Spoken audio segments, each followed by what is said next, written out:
Nothing can be taken for granted when you get to Mars. There's a lot of things we just don't know. Space always has a way of throwing us curveballs and surprising us. I mean, until we get the data that says we're on the ground safely, I'm going to be worried that we're not going to make it. Because it takes about 7 minutes to get from the top of the atmosphere of Mars to the ground safely. Applicant indicates chute deployed. The navigation has confirmed that the parachute has deployed and we are seeing significant deceleration.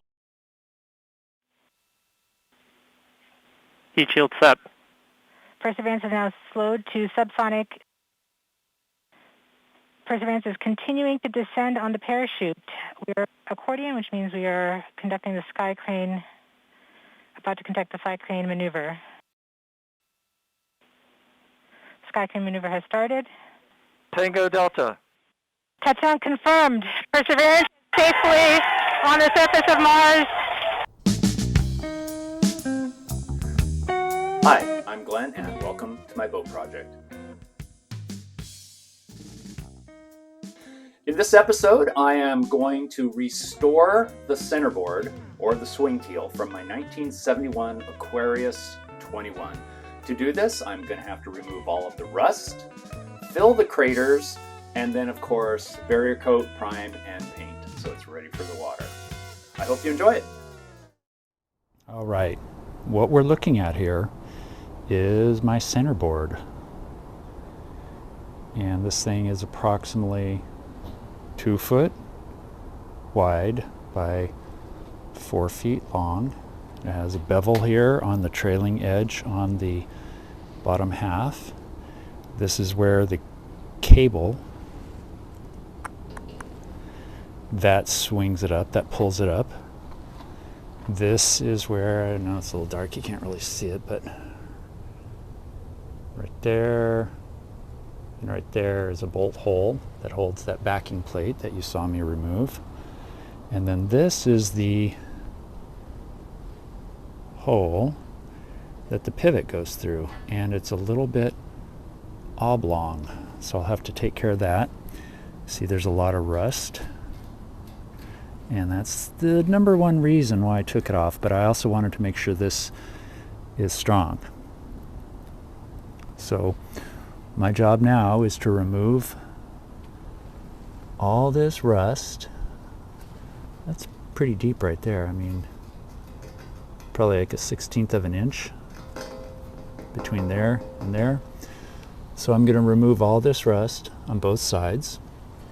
I will fill and fair these pits with thickened epoxy. I might put a layer of epoxy over the entire thing. And then I will, of course, prime it and paint it with bottom paint.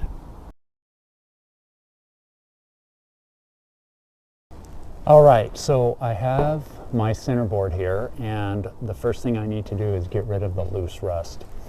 I've known of navel jelly most of my life, at least my car driving life. I used to work in an auto parts store, so I saw it there. And I would join the Navy, and we never used this stuff. We had lots of rust, but we never used navel jelly. So I've never used it. What was recommended to me was this OSFO stuff.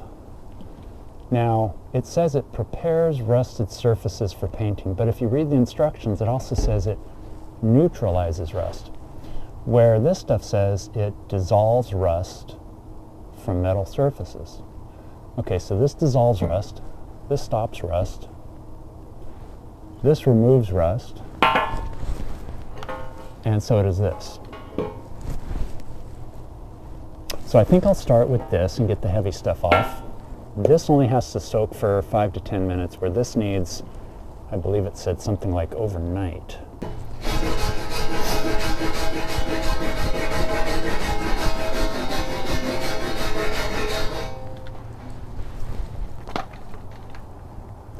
That's some pretty smoke. That rust dust. I have gone over both sides of this steel plate here with the wire brush and got rid of all the dust. So, I mean, you know, there's still some there, but I want to see what this navel jelly does. So what it says to do is brush on liberally, working into pitted areas, leave on 5 to 10 minutes, and then rinse off with fresh water. So let's do it. Ooh, pretty. It's like Pepto-Bismol. No, not gonna drink it. Look at that.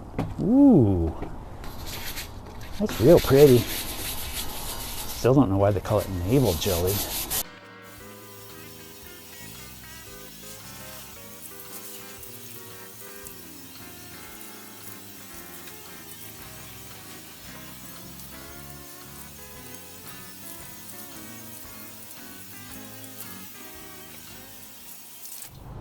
I just hosed off the navel jelly, and lo and behold, there's paint. So there was rust on top of the paint, and this is even the good side. This is where it's all crunched up. Like, there's a little bit of paint there. Now it's full of water, so the dips don't look as dippy.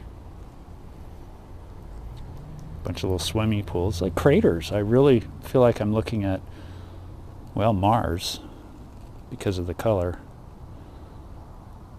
So I'll do it again on the other side. So every little speck of metal that starts to get rusty expands 16 times its original size. And when I first, before I even bought the boat, I moved the swing keel here up and down a few times, and big old clumps, like the size of my hand, of rust fell out of the bottom from this surface here, and now you see why, because of all these pits.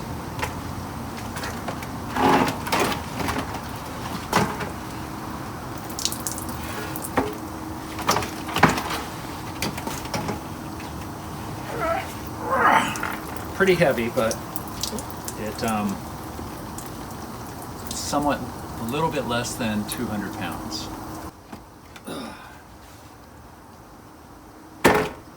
There we go.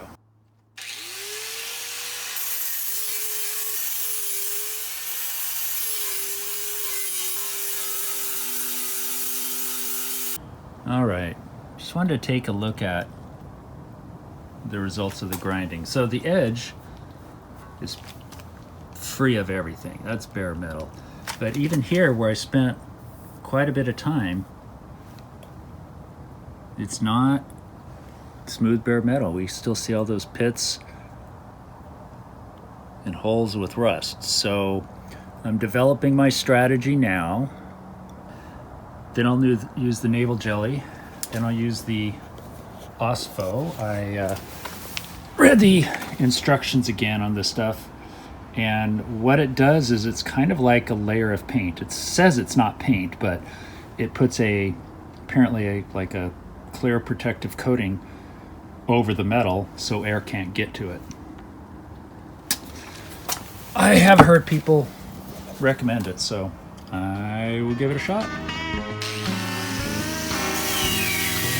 The population is greatly decreased, and now the odds are greatly increased that I may someday get a chance to kiss your lips.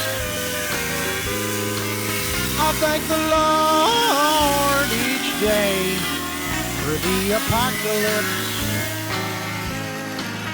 Folks are mostly disfigured or dead, but sugar, I won't let it go to my head. My mama's face has dripped down into the dirt, but I'm still chasing Chitlins, whiskey, and skirt. All right, it's time to put some epoxy on my centerboard. I have the epoxy resin Total Boat I'm using, 5:1, and I have the fast hardener. I normally use the slow, but since we're in some cold conditions right now, it's winter, it is in December, and it's 61 inside the garage, so that's pretty good. This stuff is supposed to be able to work down to 50 degrees. So I'm thinking it will do pretty well. I'm thinking I need probably that much, 8 ounces. So 4 pumps is 2 ounces. There's 5, and you see what I had to do to keep this thing from collapsing. 7, 8. All right, so when I stir, I'm going to go slowly. I don't want to introduce air. There's a big old air bubble.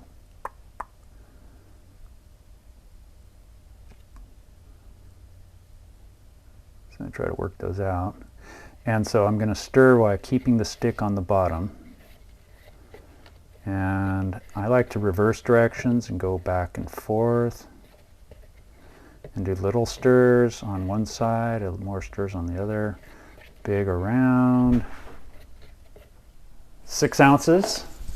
Well, it's more like 7 ounces of epoxy.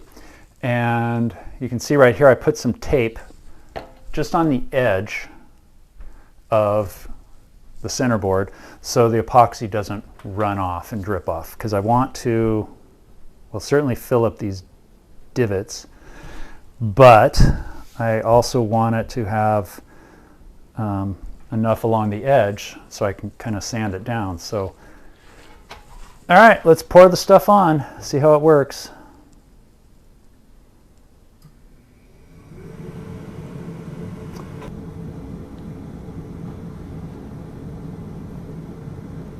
Now, I was originally going to use thickened epoxy to fair this out, and then I decided that I didn't need to do that. I didn't need thickened epoxy, and in fact, thinned epoxy would flow better, because almost everything I do, just as a reminder, is the first time. So, as you see me from one video to another, you might see me making mistakes. I enjoy learning, and I enjoy doing. And not that I want to make mistakes, but sometimes I have to find out why something is wrong in order to know that it's wrong. Since the hole filled up with resin, I needed to drill it out in order to put the bushing in, and that works best anyways, because that way I have a nice tight seal around the bushing.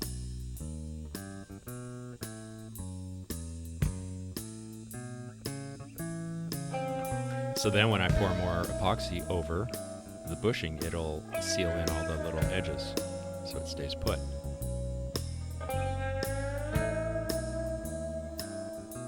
And I forgot to turn on my mic when I recorded these. I'm going to spread this stuff around. I'm going to dump the whole thing out and then spread it around with this. I might need this. You'll get to see how I do. All right, let's do this thing. So I'm just going to pour it out all over the whole thing and then spread it around, because I know I'm going to need this much. Wow, this doesn't seem like very much at all. Because I used it till I did. On the other side, I used 8 pumps and then 4 and then 4. So that equals 16. And this is it. That's 16. I also don't want to roll too fast because that will introduce air. But you know, this is working really well for smearing it around in an even way. I'm liking it so far.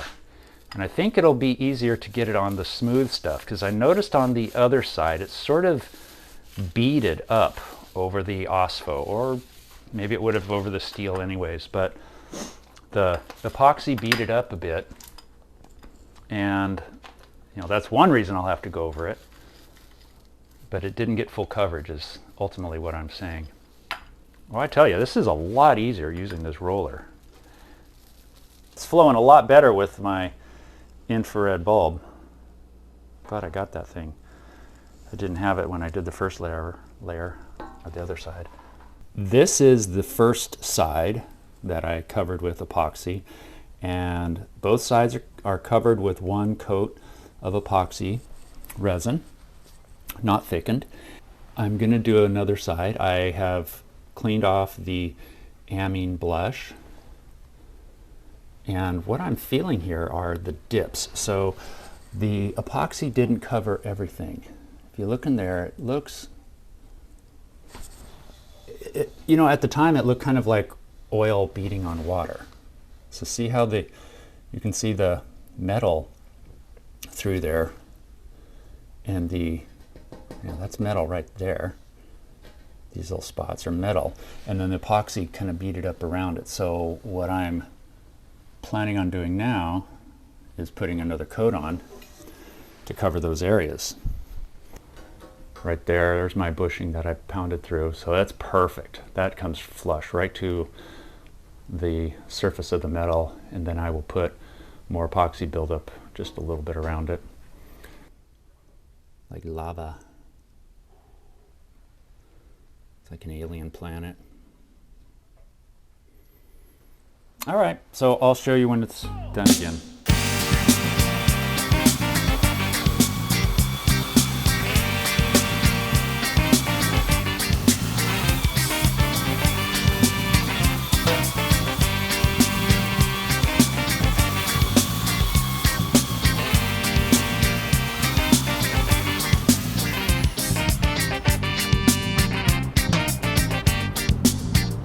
Alright, so this is a few passes over it with the belt sander. Not quite sure if I'm done, just taking a first look at it.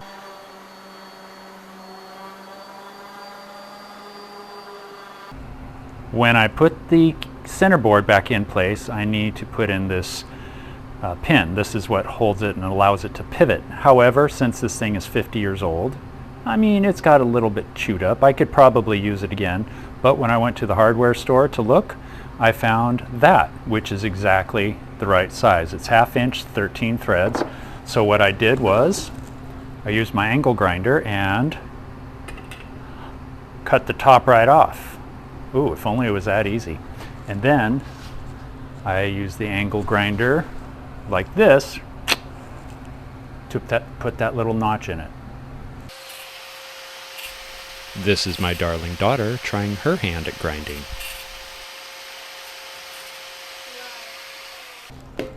Well, I don't really know if it's thin enough. I'll just have to see. So, let's do this thing.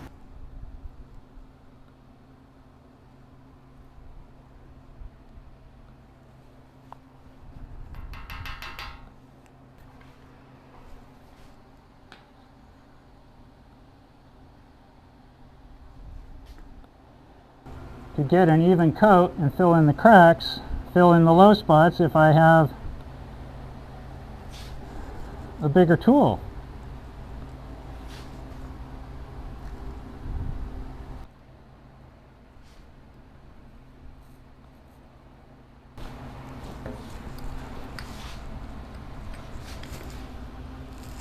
So I want to get right up to the edge so it can be as even and consistent as possible. Isn't that beautiful? Coat number 4, thinned with methyl ethyl ketone. It looks pretty darn smooth. But you know what? I think I'm going to be satisfied with this one. Now time to do the same process to the other side. I sanded both sides and filled with Total Fair. That's why it's green. So it's not really as bad as it looks. There were some low points, but you know, as you put it on with the paddle, it spreads it all around. This side's not nearly as bad, just a few spots. But now what I'm gonna do, let me show you. This is the leading edge. And as you can see, it's pretty square. It's slightly rounded, but not much. I had a bunch of Total Fair left over, so I put it there, and I'm going to round this out. But what I'm really doing right now is I have a piece of PEX, and this is 1/2 inch PEX, and I drew a line down the center. I tried freehanding cuts, because what I want to do is cut it in half lengthwise, which is, look at that, horrible, incredibly hard. It's really hard to get it straight. I know it's risky having my hand there in case it slips out, it could cut me. But I really need the support, and that's why I'm wearing a glove. Mm-hmm. I mean, I've thought of everything. Saws, hot wire. And this seems to be working the best.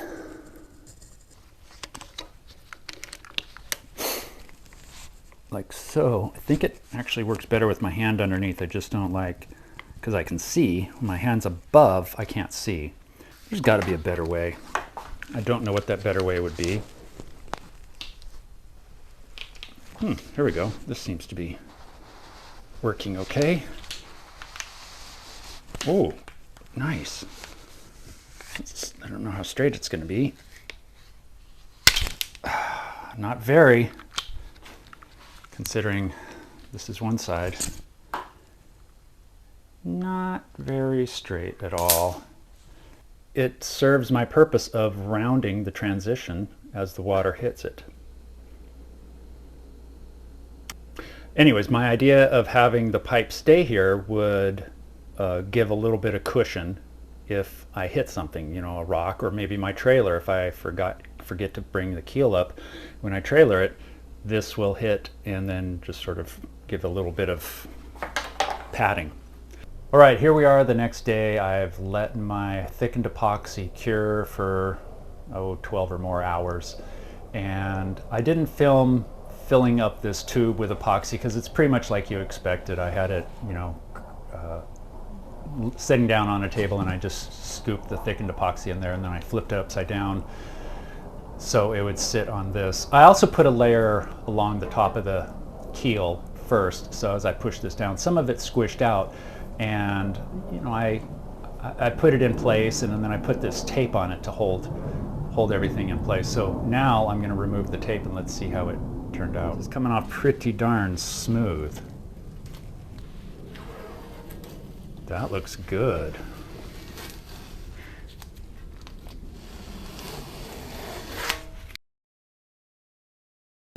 What I'm going to do next is coat it with the 2-part Total Boat epoxy primer and barrier coat. After that is cured, I will put the Seahawk Talon anti-fouling paint, and I'm using a dark blue, navy blue. All right, I am all set to start mixing up the barrier coat primer, and I've already done the math off screen, so I know what I'm going to do is pour 18 ounces of the base. That's going to bring it up halfway between the 16 and the 20. Use my noodle. And then I will fill it the rest of the way to the 24 with the hardener. So, oh boy, this stuff's thick. Okay, this is going to take a while. I should probably get my drill and the little rotary thing.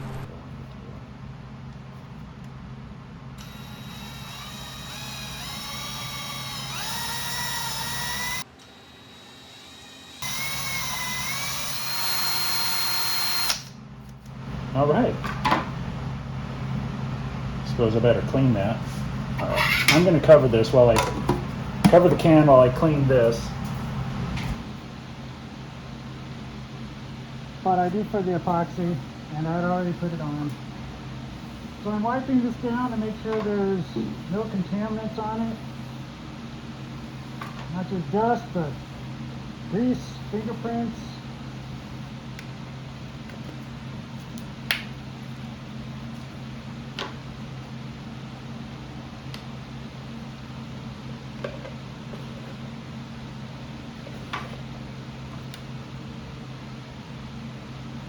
That is thick.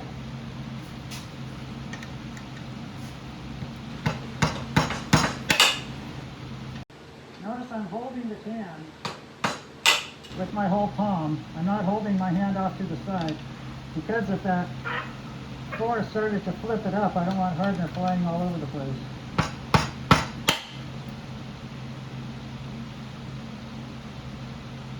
That looks about right. That looks like some sort of sewage sludge.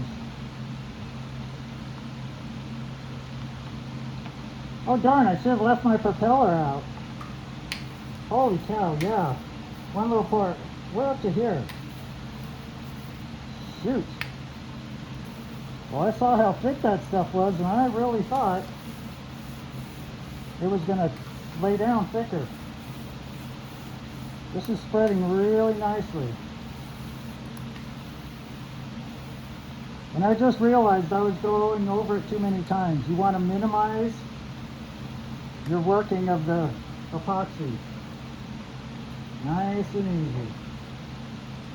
Like one roll out, one roll back.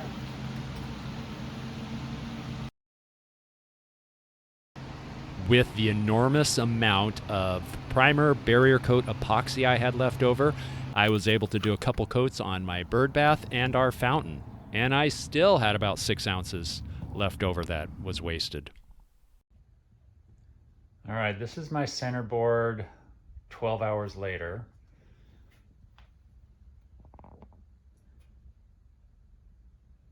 I went over it a few times with the roller to try to smooth it out, and it was thickening up on me, so it raised up and it didn't quite settle down. What's interesting though is see that shiny spot, you see the light right on it. It's still a little bit tacky or wet. And I am wondering if this is an area that didn't get mixed properly. And it just happened to pour out or come out here. Maybe I didn't mix it thoroughly.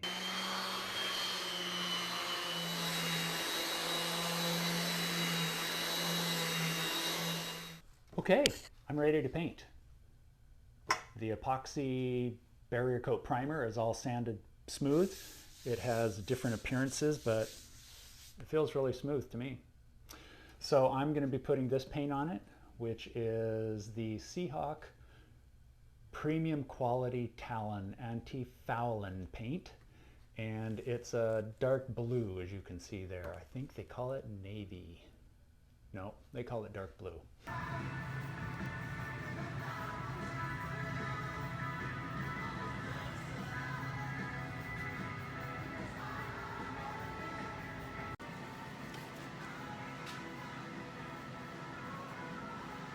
Looks like it's done some settling.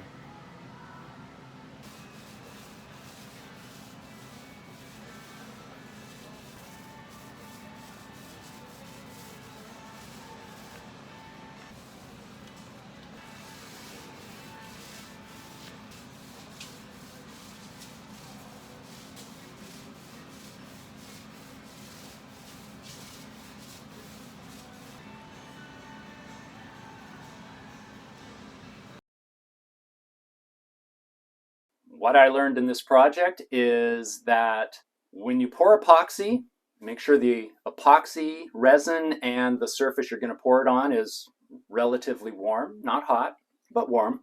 It helps to thin. Now, if I would have thinned from the beginning with mech, you can also use acetone, but mech has a higher flash point, so it takes longer to evaporate out.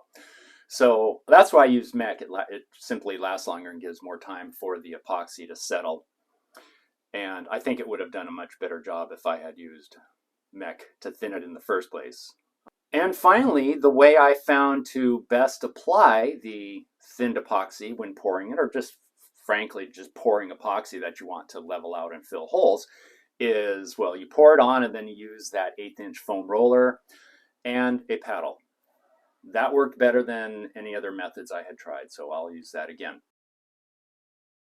I also learned that my judgment of quantity was way off. Now, if you remember, when I was first pouring the epoxy, the first coat or so, I mixed such a tiny little amount, like, what was it, 12 ounces, I think it was. And then later at the end, when I mixed up that 2-part barrier coat primer, I filled the tub, so I had almost a quart, when I should have had less than I used of the epoxy. And the epoxy needed to lay down thicker than the barrier coat, And it was about 5 months later, so that's why I didn't remember, and I didn't watch the video to see how much epoxy I put on. So that was absolutely 100% my fault, partly a lack of thinking, and entirely a lack of thinking. Oh, and also in that same situation where I was mixing up the barrier coat primer, is I didn't mix it well enough. So make sure you stir, stir, stir, stir, stir, and then stir again. That's the first time I've ever had a situation where it didn't all turn, where it didn't mix in thoroughly. So, you know, I'm just going to have to make sure I mix for at least 2 or 3 or 4 minutes. I didn't time myself, but I think that's going to have to be something I put into practice. All right, well, up next, reinstalling that centerboard. Take care.